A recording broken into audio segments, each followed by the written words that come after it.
اعوذ باللہ من الشیطان الرجیم بسم اللہ الرحمن الرحیم الصلاۃ والسلام علیک یا سیدی یا رسول اللہ وعلی آلک و اصحابک یا سیدی یا حبیب اللہ۔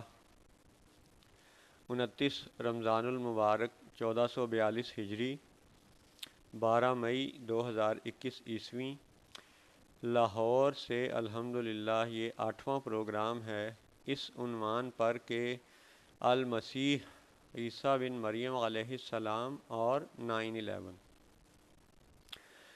پچھلے پروگرام میں کچھ ذکر برطانیہ کا ہوا، تو تھوڑا مزید سن لیں۔ 2010 میں لیڈی ڈیانا کا شوہر شہزادہ چارلز وہ بھارت کے دورے پہ آیا، تو بھارت کے کچھ لوگوں نے کوہ نور ہیرا واپس لینے کی درخواست دائر کی، ایک پٹیشن جمع کروائی۔ اسی طرح ایک پاکستانی صاحب ہیں، اس وقت مجھے ان کا نام یاد نہیں رہا، انہوں نے بھی اس زمانے میں کوہ نور ہیرا واپس لینے کی پٹیشن دائر کروائی تھی۔ تو برطانوی حکومت نے ہندوستان اور پاکستان دونوں کی درخواستوں کو رد کر دیا۔ پتہ کیا جواب تھا؟ جواب یہ تھا کہ اگر ہم کوہ نور ہیرا واپس کر دیں تو پھر اس طرح تو ہمارے برطانیہ کے سارے میوزیم خالی ہو جائیں گے۔ اللہ اکبر! کیا یہ جواب بالواسطہ اپنے ڈاکے کا اعتراف نہیں ہے؟ اپنے ظلم کا اعتراف نہیں ہے کہ واقعی وہ برطانیہ مانتا ہے کہ ہاں جی ٹھیک ہے، میں نے لوٹ مار کی، قتل و غارت کی، لیکن اب میں نے ہیرا واپس نہیں کرنا، کیونکہ اگر میں نے ہیرا واپس کیا تو اس طرح تو میرے سارے میوزیم خالی ہو جائیں گے۔ یعنی یہ وہ اعتراف جرم ہے جس کو میڈیا نہیں دکھاتا، جس کو میڈیا نہیں بتاتا، کہیں نوجوان نسل کو حقائق نہ پتہ چل جائیں۔ تو حقائق ایسے ہی کوئی اٹھتا ہے جیسے ممتاز قادری کو اللہ نے چنا اور اس سے کام لیا۔ تو فلسطین میں آپ دیکھ رہے ہیں کہ چھوٹے چھوٹے بچے بیچارے روڑا پتھر لے کے، لکڑی کا ایک ڈنڈا لے کے مقابلہ کن کا کر رہے ہیں؟ جن کے پاس امریکہ کی استعانت سے جدید ترین اسلحہ، یعنی اسرائیلی فوجی جو اپنے آپ کو یہودی کہتے ہیں لیکن صہیونی ہیں۔ یعنی دجل یہی ہے، دجال کا زمانہ یہی تو ہے کہ جو کوئی جس طرح نظر آئے گا، پریٹینڈ کرے گا، حقیقتاً وہ ویسا نہیں ہوگا۔ صہیونی یہودی ہونے کا دعویٰ کرے گا پر وہ یہودی نہیں ہے۔ عیسائی حکمران عیسائی ہونے کا دعویٰ کرتے ہیں پر وہ عیسائی نہیں ہیں۔ اسی طرح آج کے عالم اسلام میں اگر آپ دیکھیں تو مثال ہے، قادیانی مسلمان ہونے کا دعویٰ کرتا ہے پر وہ مسلمان نہیں ہے۔ وہابی دیوبندی سنی ہونے کا دعویٰ کرتے ہیں پر وہ سنی نہیں ہے۔ اسی طرح اور بھی کئی مثالیں ہیں تضادات کی، دجل کی۔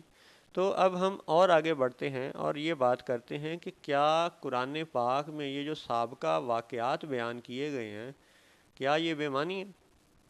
جس طرح سیدنا موسیٰ علیہ السلام پہ 10 احکامات نازل فرمائے گئے تھے، تو ایسا بھی تو ممکن تھا نا جی کہ آخری شریعت میں بھی سادہ سادہ کچھ احکامات دے دیے جاتے، بھئی نماز پڑھو، ٹھیک ہے، حج کرو، زکوٰۃ دو، ماں باپ کی خدمت کرو، ہمسایوں کے حق ادا کرو، اور چند ایک ضروری احکامات دے کے تو قرآن پاک نازل فرما دیا جاتا، مکمل کر دیا جاتا۔ بلکہ اس صورت میں تو یہ بھی تھا کہ جتنا یہ مختصر ہوتا اتنا ہی یاد کرنے والے زیادہ ہو جاتے، حافظ قرآن زیادہ ہو جاتے۔ مثال ہے، اگر آپ یوں سمجھیں کہ یہ اس کی 50 آیتیں ہوتی، ٹھیک ہے، یا 30 سادے سادے احکامات ہوتے، یا 20 احکامات ہوتے، یا 10 احکامات ہوتے، تو آج ہم اندازے سے کہہ سکتے ہیں کہ شاید ہر بندہ حافظ قرآن ہوتا۔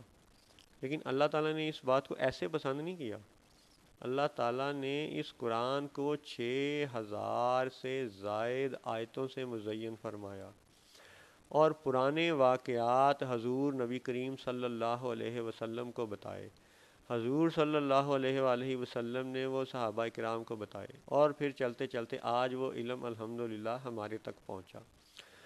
تو کیا یہ سب اتنا لمبا چوڑا سلسلہ، یہ واقعات، یہ قصص بیان ہونا، کیا یہ بے معنی ہے؟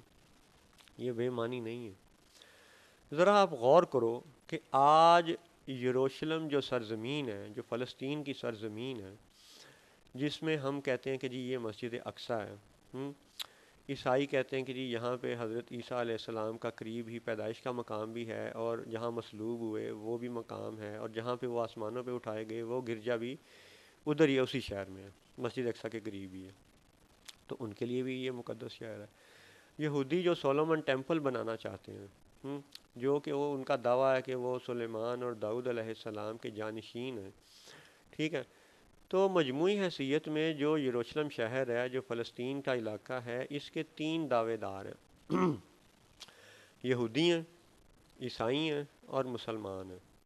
اب آپ واضح طور پہ دیکھ لیں کہ چائنا کا دعویٰ نہیں ہے یروشلم کے لیے، بچھڑا پوجنے والے ہندوستان کا دعویٰ نہیں ہے یروشلم کے لیے۔ یروشلم کے دعوے دار ہیں تین، یہودی، عیسائی اور مسلمان، اور تینوں اپنے آپ کو حضرت ابراہیم علیہ السلام کا جانشین مانتے ہیں، قرار دیتے ہیں۔ اب آپ غور کرو کہ جو پرانے واقعات قرآن پاک میں بیان ہوئے ہیں، اس میں آپ ذرا دلچسپ حقائق کو ایک مختلف زاویے سے سوچو۔ مثلا ایک زاویہ، یہ پہلے بھی ایک الگ سے پروگرام میں بیان ہوا کہ آج ہم مسلمان جسے دین توحید کہتے ہیں اور جس کلمے کو کلمہ توحید کہتے ہیں، وہ ایک کلمہ نہیں ہے بلکہ وہ دو کلمات کا مجموعہ ہے، کلمہ الوہیت اور کلمہ رسالت، یعنی لا الہ الا اللہ اور محمد الرسول اللہ۔ یہ الگ سے پروگرام دستیاب ہے، آپ وہاں سن لیجئے گا۔ فی الحال یہاں یہ اس لیے ذکر کیا کہ کلمہ دو ذاتوں کا پڑھایا جا رہا ہے، اور دو کی اہمیت قرآن پاک کے کئی واقعات سے ہے، ٹھیک ہے۔ مثلا آپ یہ غور کریں کہ جس زمانے میں سیدنا ابراہیم علیہ السلام اس روئے زمین پر بنفس نفیس موجود تھے،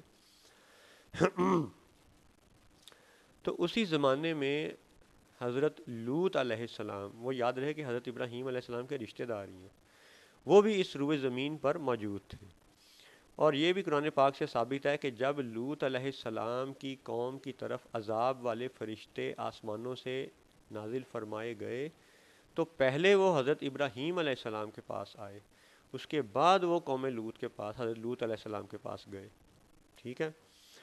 اور قرآن پاک سے یہ ثابت ہے کہ حضرت ابراہیم علیہ السلام کو بتا دیا گیا تھا کہ اب قوم لوط کے ساتھ کیا ہونے جا رہا ہے، یعنی ایک نبی کا دوسرے نبی کی امت کے حالات سے واقف ہونا یہ عجیب نہیں ہے، یہ اللہ کا فضل ہے، اللہ کے علم کی دین ہے، عطا ہے، جس کو جتنا چاہے عطا فرمائے۔ اور قرآن پاک سے یہ ثابت ہے کہ ایک نبی دوسری نبی کی امتوں کا حال جانتے ہیں، بالیقین اللہ کے فضل سے جانتے ہیں۔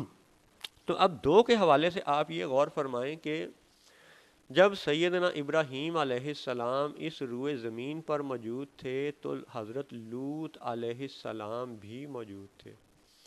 اب آپ غور کریں کہ جو لوگ خود کو یروشلم کا دعوے دار کہتے ہیں، وہ خود کو آل ابراہیم، آل اسحاق قرار دے رہے ہیں، ٹھیک ہے، وہ ان کا دعویٰ تو یہ ہے کہ وہ حضرت ابراہیم علیہ السلام کے پیروکار ہیں، لیکن حقیقت یہ ہے کہ برطانیہ اور امریکہ اور یورپ کے بہت سے ممالک اس وقت گے اور لیسبین کے باقاعدہ لائسنس ایشو کرتے ہیں، باقاعدہ اس عورت کی عورت سے شادی کو جائز قرار دیتے ہیں، مرد کی مرد سے شادی کو جائز قرار دیتے ہیں، حالانکہ یہ قبیح فعل، یہ برا کام لوط علیہ السلام کی قوم والوں نے کیا تھا۔ تو بات یہ ہے کہ دعویٰ ابراہیم کی جانشینی کا اور عمل قوم لوط کے اس قبیح فعل کا، تو اس کا مطلب ہے کہ یہ تضاد ہے، تو اگر یہ تضاد ہے تو یہ دجل ہے، اور اگر یہ دجل ہے تو اس کا مطلب ہے جنہوں نے ان کو امپلیمنٹ کیا وہ دجال کے مہرے ہیں۔ آپ کو بات سمجھ آئی؟ یعنی جن بھی ملکوں نے مرد کی مرد سے شادی کو جائز قرار دیا وہ دجال کے مہرے ہیں، اور ان میں سے برطانیہ اور امریکہ سر فہرست ہیں، ٹھیک ہے۔ دوسری بات، پھر قرآن پاک میں واقعہ آیا کہ حضرت موسیٰ و ہارون علیہ السلام کا، آپ کو سنا چکے ہیں کہ تاہا صورت میں سامری جادوگر کا واقعہ اور دیگر بھی یعنی صورتوں میں حضرت موسیٰ و ہارون کا واقعہ ہے. وہ یہ دونوں بھائی ہیں اور دونوں اللہ کے نبی ہیں. یعنی ایک ہی وقت میں حضرت موسیٰ علیہ السلام موجود تھے، روئے زمین پر موجود تھے، اور وہ جبل طور پر اس وقت گئے ہوئے تھے. ٹھیک ہے. اور پیچھے قوم میں موجود کون تھے؟ حضرت ہارون علیہ السلام.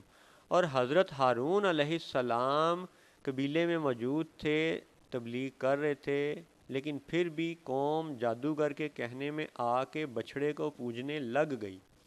ٹھیک ہے. یعنی پھر ذرا دوبارہ واپس جائیں. حضرت ابراہیم علیہ السلام روئے زمین پر موجود ہیں، حضرت لوط علیہ السلام روئے زمین پر موجود ہیں. حضرت لوط علیہ السلام اچھائی کی تلقین کر رہے ہیں، لیکن قوم برائی میں مبتلا ہو گئی.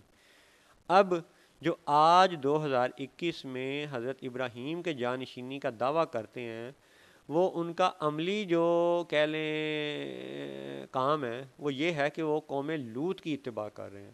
حضرت لوط کی اتباع نہیں کر رہے، قوم لوط کی اتباع کر رہے ہیں، یعنی کبھی فعل برا فعل کر رہے ہیں. ٹھیک ہے. گے اور لیسبین اور ہومو سیکشول میرجز اس کو پروموٹ کر رہے ہیں. اور بہانہ کیا ہے جی؟ آزادی اظہار رائے اور انسانی حقوق اور انسان جو چاہے کرتا پھرے اور جمہوریت، جدھر زیادہ ووٹ ہو جائیں. اگر 100 میں سے 51 بندوں نے کہہ دیا کہ جی بندہ بندے سے شادی کر سکتا ہے تو یہ جمہوریت ہے. ٹھیک ہے جی. جبکہ آپ کو 2 کے حوالے سے یاد کروا رہا ہوں کہ 2 نبی اس روئے زمین پہ موجود تھے. تو آج دعویٰ ایک کی جانشینی کا ہے اور حقیقتاً عملی اظہار اور کام دوسری قوم کے گناہ کا ہے. سمجھ آ رہی ہے بات کی؟ قوم لوط کے گناہ کو جاری کرنے والے ابراہیم کی جانشینی کا دعویٰ کر رہے ہیں. اسی طرح آپ دیکھیں کہ جو خود کو توریت کا پیروکار مانتے ہیں، موسیٰ علیہ السلام کا پیروکار مانتے ہیں. اب دوسری مثال سنیں. حضرت موسیٰ علیہ السلام بھی اس روئے زمین پر موجود ہیں اور حضرت ہارون علیہ السلام بھی موجود ہیں. تو یہ بھی 2 نبیوں کا زمانہ ہے. اب 2 نبیوں کے زمانے میں ہو یہ رہا ہے کہ موسیٰ علیہ السلام کوہ طور پر جلوہ گر ہیں اور گاؤں یا شہر میں حضرت ہارون علیہ السلام قوم کو اچھائی کی تلقین کر رہے ہیں، لیکن قوم کا حال یہ ہے کہ وہ جادوگروں کے طلسم میں اس طرح مبتلا ہوئی کہ بچھڑے کو پوجنا شروع کر دیا. تو اب ایک اور دلچسپ حقیقت سنیں کہ آج جو خود کو موسیٰ علیہ السلام کا جانشین قرار دیتے ہیں اور مصر کے دریائے نیل سے لے کے عراق کے دریائے فرات تک کے علاقے پہ قبضہ کرنا چاہتے ہیں، جس کا آغاز صہیونی ریاست اسرائیل کی بنیاد رکھ کے وہ کر چکے ہیں، تو دعویٰ ان کا ہے کہ وہ موسیٰ کے پیروکار ہیں. اور حقیقت یہ ہے کہ وہ ہارون علیہ السلام کے سامنے جو لوگ بچھڑے کی پوجا کر رہے تھے، اصل پیروکار وہ ان کے ہیں، کیونکہ سٹاک ایکسچینج کے سامنے بچھڑے کا بت لگا ہوا ہونا یہ اس بات کا ثبوت ہے، دلیل ہے کہ تم دجل کر رہے ہو. تمہارا قول کچھ اور ہے، تمہارا فعل کچھ اور ہے. دعویٰ تمہارا ہے کہ تم موسیٰ کے پیروکار ہو، لیکن حقیقت یہ ہے کہ تم ہارون کی قوم کے گناہ گاروں اور جادوگروں کے پیروکار ہو. اور تمہاری سب سے زیادہ دوستی بھی ہندوؤں سے، بچڑا پوجنے والے انڈیا کے لوگوں سے ہے، انڈیا کے حکمرانوں سے ہے. یعنی تو یہ جو تضاد ہے، یہ جو دجل ہے، یہ بھی ہمارے پاس قرآنی ثبوت ہے، الہامی ثبوت ہے کہ چائنا یاجوج ماجوج نہیں ہے جناب برطانیہ اور امریکہ والے، تم یاجوج ماجوج ہو. ٹھیک ہے. 2 ثبوت آپ کو سمجھ میں آ گئے کہ دعویٰ ابراہیم کی جانشینی کا اور کام لوط کی قوم والے، دعویٰ موسیٰ کی جانشینی کا اور کام سامری جادوگر کی بچھڑے کی پوجا والے. اچھا، اب تیسری مثال سنیں کہ ایک دعویٰ ان لوگوں کا یہ بھی ہے کہ وہ جی داؤد علیہ السلام اور سلیمان علیہ السلام کے پیروکار ہیں، ان کے ماننے والے ہیں. اب یہ بھی دلچسپ حقیقت ہے کہ داؤد علیہ السلام والد محترم ہیں اور سلیمان علیہ السلام ان کے جانشین، ان کے وارث، ان کے بیٹے ہیں، اور دونوں بیک وقت روئے زمین پر موجود ہیں. تو ابراہیم و لوط ہم عصر ہیں، موسیٰ و ہارون ہم عصر ہیں، ایک زمانے میں ہونا۔ پھر داؤد و سلیمان علیہ السلام، وہ بھی ہم عصر ہیں، یعنی ایک زمانے میں ہیں۔ اب ادھر بھی دیکھیں ہو کیا رہا ہے کہ داؤد علیہ السلام کی شانیں وہ بھی انشاءاللہ قرآن پاک میں ہیں، بیان کریں گے۔ سلیمان علیہ السلام کی شانیں قرآن پاک میں ہیں، وہ بھی بیان کریں گے۔ اب یہاں پہ دو نبیوں کے زمانے کے حوالے سے آپ چلتے ہیں کہ داؤد علیہ السلام کو اللہ تعالیٰ نے خلیفہ بھی قرار دیا، جیسے حضرت آدم علیہ السلام کو خلیفہ قرار دیا تھا۔ اب جب آپ سلیمان علیہ السلام کا واقعہ پڑھتے ہیں تو آپ کو تفصیلی واقعات سے یہ قرآن و حدیث سے پتہ چل جاتا ہے کہ حضرت سلیمان علیہ السلام نے جنوں کو قید بھی کیا تھا، اور پھر ان سے وہ مسجد بنوائی اور وہ کام لیا، اور پھر بعد میں ایک ایسا بھی وقت آیا کہ جب جادو کی کتابوں کو پکڑ کے انہوں نے کہیں دفن کر دیا تھا۔ تو اب ہو یہ رہا ہے کہ جو لوگ آج 21ویں صدی میں خود کو داؤد علیہ السلام کے جانشین کہتے ہیں اور سلیمان علیہ السلام کے نام کا ٹیمپل بنانا چاہتے ہیں، ٹھیک ہے، حالت یہ ہے کہ وہ بھی جادوگروں کے پیروکار ہیں، کیونکہ جادو کی نشانیاں بہت سی ہیں۔ ایک مثال یہ دیتا ہوں کہ سمسن نام کے کارٹون، امریکہ کے بنے ہوئے کارٹون ساری دنیا دیکھتی رہی ہے، اور سال ہر سال سے اس کے متعلق سوشل میڈیا پہ بڑے پیغامات چلتے رہے ہیں کہ سال ہر سال آنے والے سال ہر سال بعد آنے والے واقعات کو سمسن کارٹون میں پہلے سے دکھا دیا جاتا ہے۔ یہ الیکٹرانک ووٹنگ مشینیں، ان کے ذریعے دھوکہ دہی، یہ دوسرے ملکوں میں بھی ہو چکا ہے، اور اب موجودہ عمران خان بھی وہی الیکٹرانک مشینیں خریدنے جا رہا ہے، اور سمسن کارٹون میں یہ یعنی ووٹنگ اور الیکشن ریگنگ کو پہلے سے دکھایا جا چکا ہے۔ پھر اور بڑے سے واقعات ہیں، پھر 9/11 کا واقعہ ہے، پھر ایبولا وائرس کا واقعہ ہے، پھر یہ یعنی بہت سی چیزیں ہیں جو یہ ثابت کرتی ہیں کہ یہ لوگ جادوگر ہیں۔ ان کو جادو کے ذریعے کچھ ایسی باتوں کا پتہ چل جاتا ہے کہ جو آنے والے حالات کا ذکر یہ پہلے سے ہی کارٹونوں میں، فلموں میں کر دیتے ہیں، ٹھیک ہے۔ تو اب بات یہ ہو رہی ہے کہ دو نبیوں کا زمانہ، داؤد و سلیمان علیہ السلام کا دعویٰ ہے، داؤد علیہ السلام کی جانشینی کا بھی، جن کو حکم ہوا کہ بھئی انصاف اور عدل والی حکومت قائم کرنی ہے۔ تو کیا آج یہ جس طرح ظلم و جبر کا فساد برپا کیے ہوئے ہیں، جس طرح یہ قتل و غارت کر رہے ہیں فلسطین میں، غزہ میں، مسجد اقصیٰ میں، تو کیا یہ انصاف ہے؟ کیا یہ عدل ہے؟ کیا یہ انسانی حقوق کی پاسداری ہے؟ کیا یہ داؤد کی جانشینی ہے؟ حقیقت یہ ہے کہ تم تابوت سکینہ کی تلاش کے بہانے اصل میں وہ جادو کی کتابیں تلاش کر رہے ہو جو سلیمان علیہ السلام نے کہیں دبا دی تھیں، اور ان جادو کی کتابوں کی تلاش کے سلسلے میں تم آہستہ آہستہ مسجد اقصیٰ کے نیچے بہت سرنگیں کھود چکے ہو۔ یہ صہیونیوں کو مخاطب کر کے کہا جا رہا ہے کہ تم نے مسجد اقصیٰ کے نیچے اب تک بہت سرنگیں کھود لی ہیں، اور اب خدشہ یہ پیدا ہو گیا ہے کہ معاذ اللہ تم اس مسجد ہی کو گرا کے سلیمان کا ٹیمپل بنانے جا رہے ہو۔ اچھا، اللہ تعالیٰ اپنی پناہ میں رکھے۔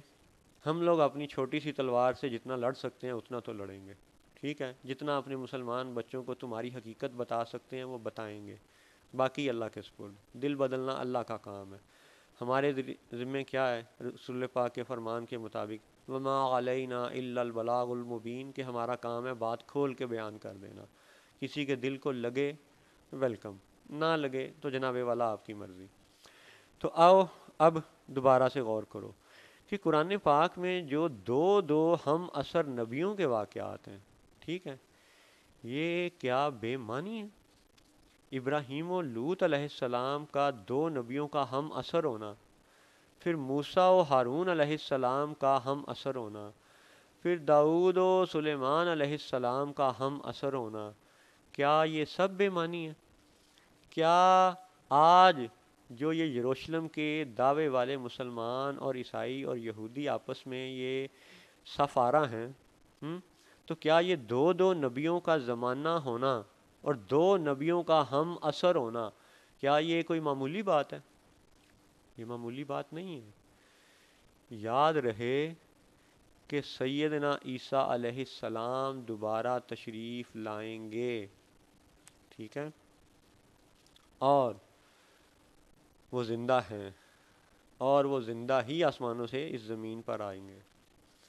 اور حضور نبی کریم صلی اللہ علیہ وسلم کے متعلق ہم مسلمانوں کا ایمان ہے کہ آپ اپنی قبر انور میں شہید سے زیادہ اعلیٰ درجے کی زندگی پا چکے ہیں اور زندہ ہیں، اور کلمہ طیبہ اس بات کا ثبوت ہے کہ آخری شریعت میں دو ذاتوں کے نام کا کلمہ پڑھایا جا رہا ہے، اللہ کا اور محمد الرسول اللہ کا صلی اللہ علیہ وسلم۔ تو اب کلمہ اس بات کا طلبگار ہے مسلمانوں سے کہ اگر تم ایک ذات کو زندہ مانتے ہو، اللہ کو، تو پھر کلمے میں دوسری ذات کو بھی زندہ مانو۔ یہی کلمے کا تقاضا ہے امت سے، کہ یہ تو دجل ہو جائے گا معاذ اللہ، یہ تو معاذ اللہ تضاد ہو جائے گا کہ اگر کلمے میں ایک نام والی ذات کو زندہ مانا جائے اور استغفر اللہ معاذ اللہ دوسرے نام والی ذات کو مردہ مانا جائے، تو پھر تو کلمہ ہی ہمارے لیے تضاد بن جائے گا۔ کیا آپ کو یہ بات سمجھ آتی ہے میرے بچوں کہ کلمے میں جو دو نام ہیں، اللہ اور محمد، یہ دونوں زندہ ہیں؟ شہید کے متعلق قرآن پاک کی معروف آیات ہیں کہ ان کو مردہ مت کہو، یہ محکم ہے، یہ حکم ہے کہ شہید کو مردہ مت کہو۔ اور پھر یہ بھی فرمایا گیا کہ وہ رزق ہیں، وہ رزق پاتے ہیں، وہ زندہ ہیں۔ ہاں جو یہ دنیا والوں تم دنیا کی آنکھوں سے دیکھتے ہو، تمہیں خبر نہیں ہے، تمہیں شعور نہیں ہے، تمہیں وہ نظر نہیں آتے۔ تو اب کلمہ شریف اس بات کا ثبوت ہے ہم مسلمانوں کے لیے کہ اگر حتمی اور دائمی شریعت میں جسے دین توحید کہا جا رہا ہے، اگر اس دین توحید کی پہلی شرط کلمہ طیبہ ہے، تو کلمہ طیبہ اس بات کا متقاضی ہے، اس بات کی دلیل ہے، اس بات کا ثبوت ہے کہ دونوں ذاتیں زندہ ہیں، اللہ بھی زندہ ہے اور محمد الرسول اللہ بھی زندہ ہیں۔ ٹھیک ہے؟ اور یہ کیسے ہو سکتا ہے کہ اللہ جس ذات پہ درود بھیجے وہ مردہ ہو؟ یہ کیسے ہو سکتا ہے؟ اور اللہ اپنے زندہ ہونے کے نام کا، اللہ ہونے کے نام کا کلمہ پڑھائے، تو معاذ اللہ ساتھ ایک مردہ نبی کا کلمہ پڑھوائے۔ آج اگر ہم دیکھیں کہ 21ویں صدی میں کوئی شخص مسلمان ہوتا ہے تو وہ کیسے مسلمان ہوگا؟ وہ یہی پڑھے گا پہلے، لا الہ الا اللہ محمد الرسول اللہ صلی اللہ علیہ وسلم۔ تو جب ہم دائرہ اسلام میں پہلا قدم، پہلی شرط ہی کلمہ طیبہ کو مانتے ہیں، تو پھر یہ ماننا پڑے گا کہ کلمے میں دونوں ذاتوں کے نام زندہ ذاتوں کے ہیں، اللہ بھی زندہ ہے اور محمد بھی زندہ ہے۔ تو یاد رکھو کہ قرآن میں ابراہیم و لوط کا ہم اثر ہونا، داؤد و سلیمان کا ہم اثر ہونا، اور پھر موسیٰ و ہارون کا ہم اثر ہونا، اور آج یروشلم کا فتنہ اپنے عروج کی طرف بڑھتا ہوا نظر آنا، یہ بھی اس بات کا ثبوت ہے کہ یہ دور بھی دو نبیوں کا دور ہے، یعنی حضور زندہ ہیں اور سیدنا عیسیٰ علیہ السلام بھی زندہ ہیں۔ حضور مدینے میں جلوہ گر ہیں، سیدنا عیسیٰ علیہ السلام اپنی مسیحائی کی شان دکھانے آسمانوں سے نازل ہوں گے۔ ٹھیک ہے؟ اور پھر یہی دونوں زندہ نبی، یہی اس فتنہ دجال کے خاتمے کی حتمی دلیل اور کڑی اور ثبوت ثابت ہوں گے۔ تو دو نبیوں کے زمانے پہ غور کرنا لازم ہے، کیونکہ یہ قرآن ہے، کیونکہ یہ رسول پاک کا دیا ہوا علم غیب ہے، کیونکہ یہ اللہ کا دیا ہوا علم غیب ہے۔ ٹھیک ہے؟ تو اب اس علم غیب سے مزید نفع حاصل کرنے کے لیے اور مزید آگے اگلی آیات دیکھنے کے لیے پہلے آپ یہ دیکھو کہ اب جو وہ مسیحا آئے گا جھوٹا، وہ جو مسیح الدجال ہوگا، وہ نقل کس کی کرے گا؟ عیسیٰ علیہ السلام کی، جو کہ المسیح عیسیٰ بن مریم علیہ السلام ہے۔ تو اس کا مطلب ہے کہ اس کو اگر اپنی مسیحائی ثابت کرنی ہے تو اس کو صدیوں تک یہ تیاری کرنی پڑی، اور آج اس تیاری کے ثمرات اور اثرات ہم دیکھ رہے ہیں۔ ٹھیک ہے؟ کہ نمازیوں کو ایک سے دوسرے سے دور کر دیا گیا، حج کو موقوف کر دیا گیا، ٹھیک ہے، ہسپتالوں کے علاج والوں کو بڑا جناب پڑھا لکھا شو کیا گیا، قرآن پڑھنے سنانے والوں کو جاہل ثابت کیا جا رہا ہے، اور حالت یہ ہے کہ کلمہ پڑھنے والے ایسے گروہ موجود ہیں جو ایک طرف تو عید میلاد النبی کے ذکر کو سختی سے بدعت اور شرک اور پتہ نہیں کیا کیا خرافات کے زمرے میں شمار کر کے روکنے کی کوشش کر رہے ہیں، اور ایک گروہ وہ ہے جو کلمہ بھی پڑھتا ہے، مسلمان ہونے کا دعوے دار بھی ہے، اور وہ قادیانی المسیح عیسیٰ بن مریم علیہ السلام کی واپسی ہی کے منکر ہیں کہ وہ دوبارہ نہیں آئیں گے، ٹھیک ہے۔ تو اب اس پیرائے کو، اس بات کو دو ہم عصر نبیوں کے زمانوں کو سمجھنے کے لیے، ٹھیک ہے، اب ہم اگلے 5 منٹ میں موٹا موٹا خلاصہ یہ پیش کرتے ہیں کہ یروشلم کے جو دعوے دار ہیں ان سب کا مختصر ایک جائزہ لیا جائے تاکہ اگلی آیات قرآنی کو سمجھنا مزید آسان اور ممکن ہو جائے۔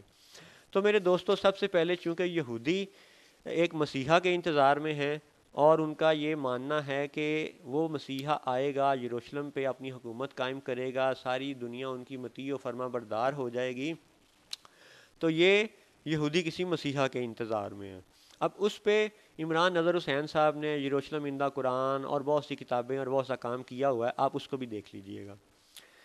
عیسائی جو ہیں، اچھا یہودی پہ یہ بھی بات سن لیں کہ یہودیوں نے بعد میں آنے والے المسیح عیسیٰ بن مریم علیہ السلام کا بھی انکار کیا تھا، اور مدینہ اور خیبر میں انتظار کرنے کے باوجود، صدیوں تک خیبر اور مدینہ میں انتظار کرنے کے باوجود حضور صلی اللہ علیہ وآلہ وسلم کا بھی انکار کیا تھا۔ یعنی یہودیوں نے ان دو نبیوں کا انکار کیا تھا جو آخری دور میں ہوں گے، ٹھیک ہے، المسیح کا اور حضور نبی کریم صلی اللہ علیہ وآلہ وسلم کا۔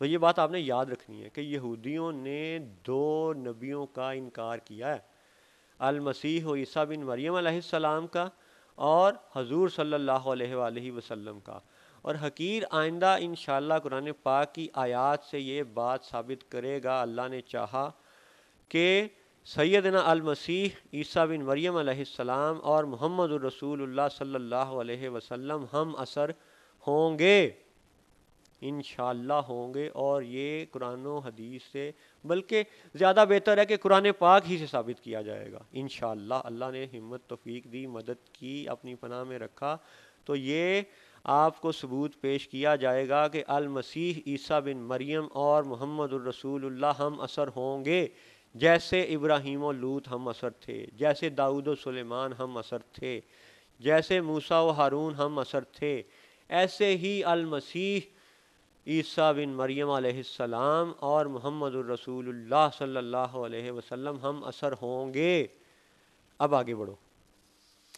عیسائی جو ہیں ان کا یہ ماننا ہے کہ المسیح عیسیٰ بن مریم علیہ السلام اللہ کے نبی ہیں، رسول ہیں، لیکن وہ مصلوب ہو چکے ہیں، فوت ہو چکے ہیں۔ ایک دفعہ ان کو صلیب پہ چڑھایا گیا، وہ فوت ہوئے، پھر جب ان کو صلیب سے اتار کے ایک جگہ رکھا گیا اور پھر وہ وہاں سے آسمانوں پہ پرواز کر گئے، ٹھیک ہے، اور پھر وہ قرب قیامت میں ایک ایسے دور میں آئیں گے کہ جب دنیا فسق و فجور، قتل و غارت، ظلم و ستم سے بھر چکی ہوگی، عیسیٰ علیہ السلام آئیں گے، اینٹی کرائسٹ کو یعنی دجال کو قتل کریں گے، اور پھر دنیا میں امن ہو جائے گا۔ یہ عیسائی عقیدہ۔ اچھا جی، اب مسلمان، ہم لوگ الحمدللہ قرآن پاک کی آیات سے یہ مانتے ہیں کہ وما قتلوہ وما صلبوہ، کہ رسول پاک نے فرما دیا کہ نہ ان کو قتل کیا گیا، نہ ان کو صلیب دی گئی، ٹھیک ہے، ولیکن شبہ لہم، وہ ایک شبیہ تھی، جیسے آج بھی آپ شبیہ دیکھتے ہیں، فلمیں بنتی ہیں، ڈرامے بنتے ہیں کہ ایک ہیرو کو فلم میں، ڈرامے میں مردہ دکھایا جاتا ہے، اور جب لوگ سینمے سے فلم دیکھ کے باہر نکلتے ہیں تو پریمیئر شو میں وہی ہیرو باہر کھڑا ہوتا ہے اور لوگ اسے ہاتھ ملا رہے ہوتے ہیں۔ تو اس کا مطلب ہے کہ جو اندر شبیہ دکھائی گئی وہ کچھ اور تھی، باہر جو اصلی ہیرو کھڑا ہے وہ کچھ اور تھا۔ تو یہ شبیہ کو آپ ڈرامے اور فلم کے تصور میں جب سوچیں گے تو آپ کو سمجھ آئے گی کہ قرآن پاک میں ولیکن شبہ لہم سے مراد شبیہ ہے، ٹھیک ہے۔ تو اب جو دیکھنے والوں نے یہ دیکھا کہ صلیب پہ کوئی چڑھا دیا گیا تو وہ شبیہ تھی، وہ اصل نہ تھا۔ اصل یہی ہے جو غیب کی خبر میں حضور صلی اللہ علیہ وسلم نے ہمیں بتا دیا، وما قتلوہ وما صلبوہ، کہ نہ ان کو قتل کیا گیا نہ ان کو صلیب دی گئی۔ تو ہم مسلمان یہ مانتے ہیں کہ المسیح زندہ ہیں اور دوبارہ واپس آئیں گے۔ اب ان کا دوبارہ واپس آنا قرآن پاک سے انشاءاللہ ثابت کیا جائے گا انشاءاللہ۔ اب جی آگے بڑھتے ہیں۔ مسلمانوں کے اندر اب دیکھتے ہیں کہ جو مختلف لوگ ہیں، ہاں اہل سنت کا، سنیوں کا بیان ہو چکا کہ ہم المسیح علیہ السلام کو زندہ بھی مانتے ہیں اور یہ بھی مانتے ہیں کہ وہ واپس آئیں گے اور دجال کو قتل کریں گے اور پھر خلافت کا دور قائم ہوگا، امن و امان ہو جائے گا۔ اب مسلمانوں کے اندر ایک ایسا گروہ ہے، ٹھیک ہے، جو نجدی العقیدہ ہیں، وہابی اور دیوبندی ہیں، وہ بھی یہ بات مانتے ہیں کہ المسیح عیسیٰ علیہ السلام زندہ ہیں اور دوبارہ دنیا پہ آئیں گے اور دجال کو ہلاک کریں گے، پھر خلافت قائم ہو جائے گی، پھر امن و امان ہو جائے گا، ٹھیک ہے۔ لیکن ایک بات ان کی بڑی قابل غور ہے اور اگلے پروگراموں میں اس پہ خصوصی بات کی جائے گی کہ وہ ذکر میلاد کو، عید میلاد النبی کو، ربیع الاول شریف میں حضور کے ذکر کو شرک و بدعت اور خرافات معاذ اللہ کہہ کے اس کو روکنے کی بڑی ہی جستجو کر رہے ہیں، اور کب سے کر رہے ہیں، کب سے کر رہے ہیں، یہ بھی آپ نے یاد رکھنا ہے کہ 1917 میں بالفور ڈیکلیریشن آیا تھا، ٹھیک ہے۔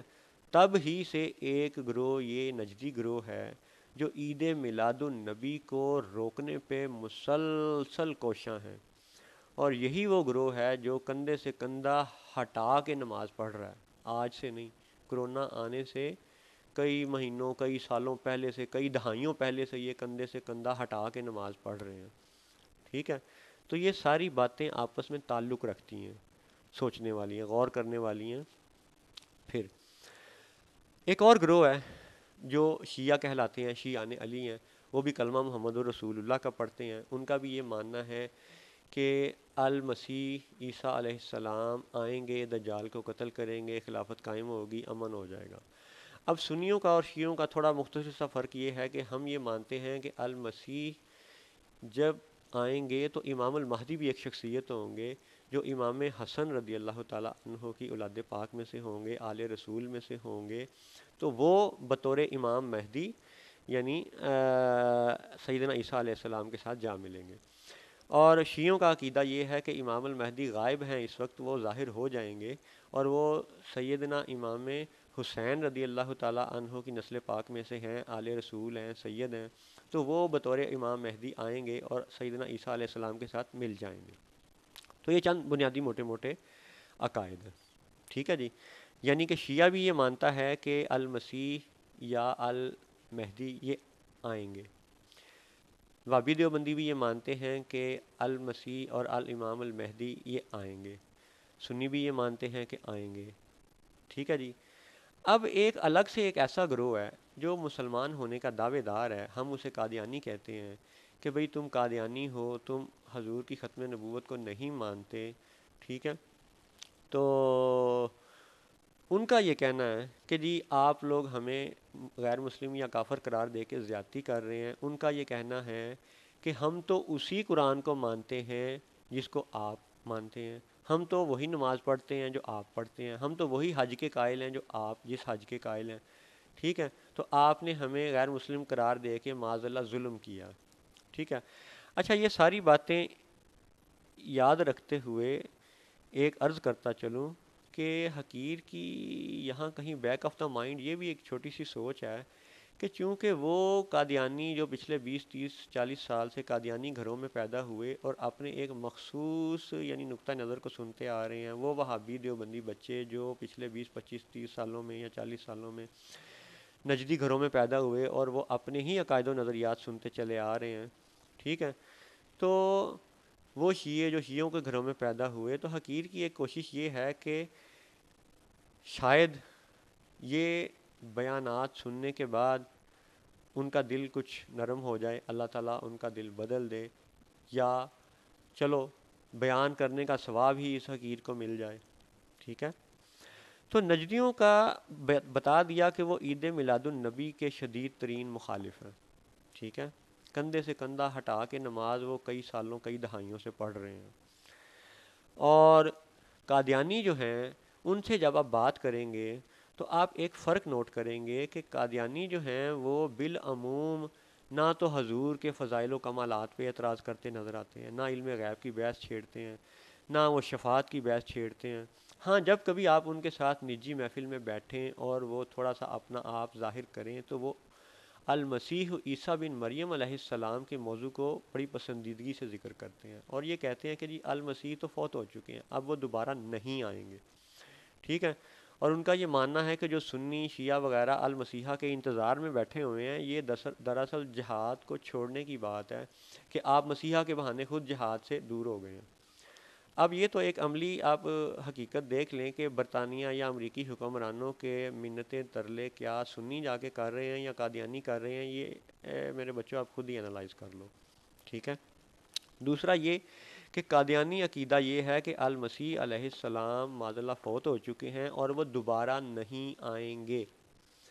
اب دوبارہ آ جاؤ کہ وہ جو مسیحا جس کو یہودی کہتے ہیں کہ آنے والا ہے وہ مسیح الدجال ہے، ٹھیک ہے۔ ایک تو وہ اپنی مسیحائی یعنی علاج کے ذریعے دنیا کو قابو کرے گا، رزق کے ذریعے قابو کرے گا، خواتین کے ذریعے قابو کرے گا۔ النساء کی 3 دفعہ کی وہ آیتیں، المائدہ کی 3 دفعہ کی وہ آیتیں، 3 مرتبہ کی آیتیں، 3 مرتبہ النساء کی آیتیں، 3 مرتبہ المائدہ کی آیتیں، یعنی وہ عورتوں کے ذریعے دنیا پہ قابو پائے گا، رزق کے ذریعے دنیا پہ قابو پائے گا، مسیحائی ہسپتالوں اور علاج کے ذریعے دنیا پہ قابو پائے گا، ٹھیک ہے۔ اور پھر جب اس نے یہ سارے کام کرنے ہیں تو اس کا مطلب ہے کہ جو سچے مسیحا کی مسیحائی ہے اس کے بارے میں شکوک و شبہات بھی تو وہ پیدا کرے گا نا، ٹھیک ہے۔ یعنی کوئی ایسا گروہ بھی ہونا چاہیے کہ جو یہ کہے کہ المسیح نے واپس نہیں آنا، کوئی ایسا بھی ہونا چاہیے کہ جو عید میلاد النبی کا انکار کرے۔